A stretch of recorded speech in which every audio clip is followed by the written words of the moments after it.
Hi, this is George from George's Insects, and this is episode 2 of getting a pet tortoise. So, if you haven't seen the first episode, I would recommend clicking off now, go and see the first episode, and then watch this episode.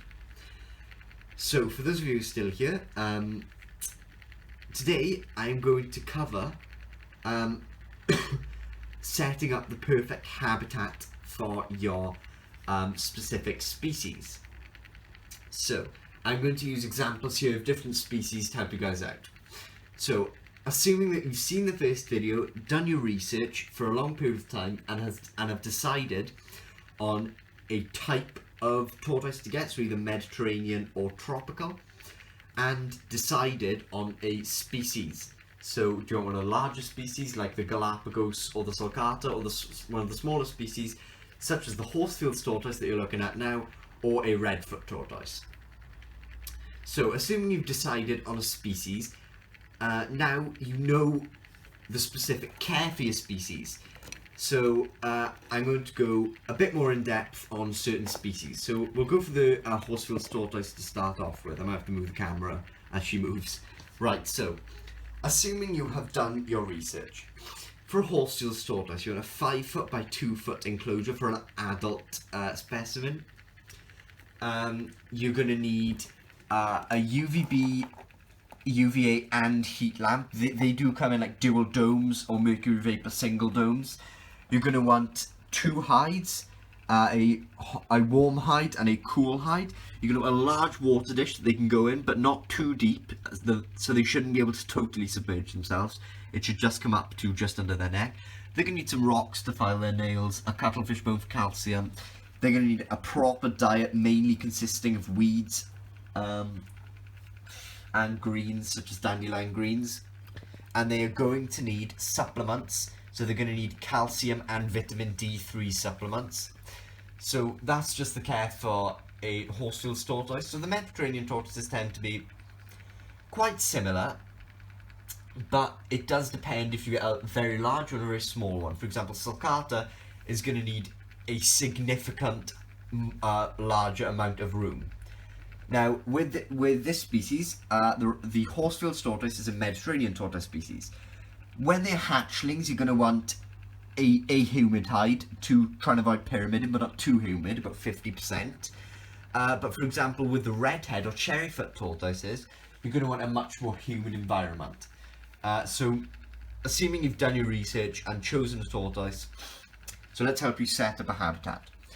So if you're going to do, for example, a 5 foot by 2 foot setup, a size around there, you're going to want the heat, UVB and UVA. You could have like them in separate corners, like heat over here, UVB over here.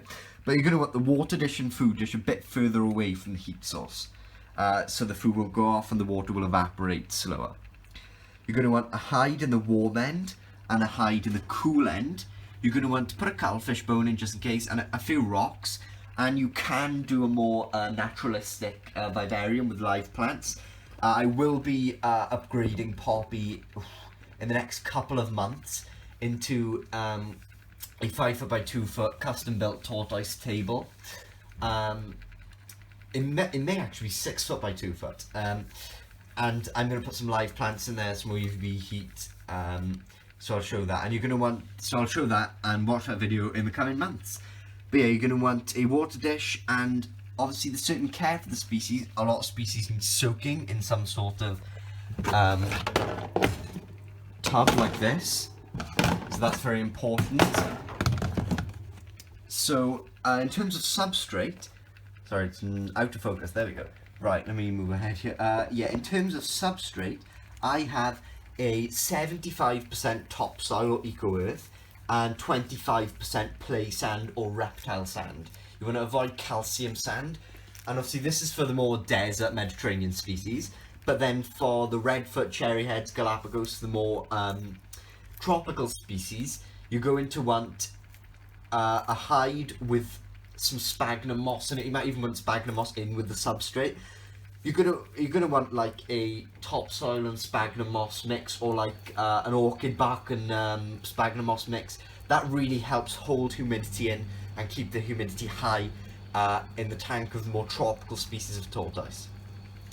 So I want you to all go now and actually get your tortoise's enclosure, vivarium, terrarium, tortoise table set up and ready for your tortoise. So watch the next episode, which should be coming out shortly, where I will be talking about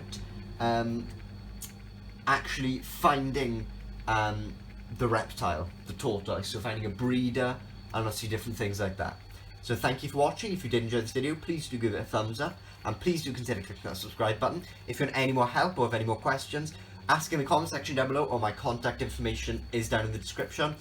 Also, I will leave any useful links or resources in the description, and I am in an affiliate program, so my affiliate links will be down below. So if you're looking to buy anything, such as heating UVB lamps, hides, water dishes, food dishes, cuttlefish bone, substrates, anything like that, go in the description, click the link, and it will give me a small commission fee of the profit.